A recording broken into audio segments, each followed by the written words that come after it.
Now, why would these energy centers sometimes not function well? It is not the case like they are never functioning well or they're always functioning well. You're not born with well functioning and now you have messed it up and now you are lost. Not at all. They fluctuate.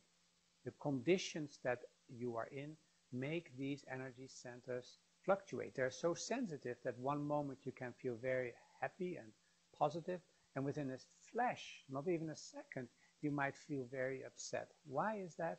It's because the energy flows so quick and response is so sensitive, the energy centers are so sensitive that if there is the minute change taking place, it immediately affects how you feel. For example, we have a very nice conversation, we're relaxed, we're laughing, and the phone rings. And suddenly I remember, oh, that must be so-and-so who wants something from me that I really don't like. So the nice feeling of the conversation instantly changes. I haven't even picked up the phone already, but I go to the phone all tied up and bent out of shape. And usually it is, I imagine the right person to call, but sometimes it's a different person. So I thought it was a certain person that would upset me. I hear it's a different voice, and instantly I'm so relaxed and so happy to talk to that person. So that's how quick we respond. So we are very sensitive to the space we live in, to the conditions we find ourselves in, or that we have created for ourselves is more appropriate way of saying it. So if in these conditions I contract, then it immediately has an effect on these different energy centers. So by just hearing a name or thinking of a job or having a memory, my energy doesn't flow as harmoniously as it could. So I get out of balance. In Kumne, balance means everything is harmonious flowing.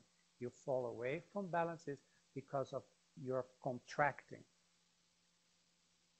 We have three reasons why we are contract. One is because from ancient times, maybe from grandparents. Some people speak about past lives, but we don't really do that. It's more like from ancient times, like there was something 3-4 generations ago in your family that happened, and since that time, the parents and the children and the grandchildren all were tense about something. If something happened, then the whole family would get tense, and you are almost born in that tension. So that's difficult kind of contraction. So there's a family contraction pattern, you might say. And of course, a cultural one. So those are very difficult to release. Then there are contractions that took place when we were young, like 4, 5, 6 years old. We were very open as kids. We're not perfect as children. We have our tendencies or our propensities, I think is the right word, our inclinations. But when we were small, we were very bubbly and open, and maybe we run to a parent and the parent didn't have time and said, no, not now, and you got contracted because of that. And because you want to belong in the family and you want to belong in that situation, you start to adjust so you don't have to face this rejection. So that means from early on we start to get already patterns of contraction. Like if somebody rolls their eyes, you contract. If somebody looks at with disdain, you take it personal. Or if somebody doesn't listen to you, you take it personal. That's like contraction that started long time ago in early childhood. And we've kind of taken those on, and they're still going on. And then there are the contractions that happen because of something that happened yesterday. If you think of a project like, oh, you instantly get uptight about it. So the early childhood and the contractions of yesterday, they are relatively easy. Well, I shouldn't say relatively easy.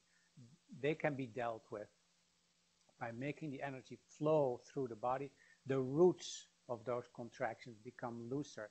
And it is like you try to put a root in water. They don't really find the ground to make roots in. So they become looser. And you can test that like at the end of a Kumne session, think of something that would have upset you at the beginning. And you might say, you might just say, it doesn't really bother you that much anymore. That means because the root of that pattern, that root of that upsetness is gone. Kumne does that.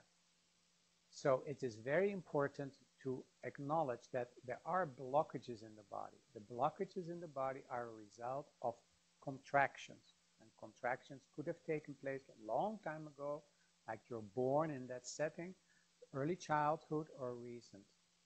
And the ancient ones, they're difficult to deal with. But the way to deal with that maybe is to consider that you're doing Kumne not only for yourself, but you're also doing Kumne for, yeah, you might say for all those family patterns, for all those situations that make everybody contracted. Because if you caught that pattern, then it's also possible that if you relax that contraction, that also has an effect on everybody else. So instead of passing it on to your children, to your family, or to your work situation, rather than bringing that kind of time bomb to your work situation, you become more loose at it, and you will not be so a victim of that when you are at the workplace. So that's important to recognize the blockages, and the blockages are in different energy centers. Certain ones are more bound to end up in the heart and others more in the throat. So in this level, we will go to each of these, discover what the emotion is, and the emotion is only a reflection of a contraction that has taken place some time ago, and the situation today just brings it up again. So rather than trying to deal with what's happening now, try to relax it, because it's a pattern that will happen again. Even if you fix it today, it will happen again. So it's better to relax the pattern than to actually deal with the content. And this is a very nice way of dealing with some psychological issues that you have talked about and thought about, and they just don't seem to go away. By doing Kumne and working with the energies, they begin to loosen up. And it's not at the end of level 2 that you're a perfect and happy clam all the time, but it's more like there's more space inside, and you can be more easy to acknowledge the blockage, and the energy is more flowing. And we work especially with exercise number 5 in level 2. So level 1 did exercise 4, and then this level works with exercise 5. They're really essential practices to understand Kumne. I hope you have a good time, and don't forget to test how you feel at the beginning and how you feel at the end. My experience is that everybody who is into it will feel a whole lot better at the end of the practice. Good luck.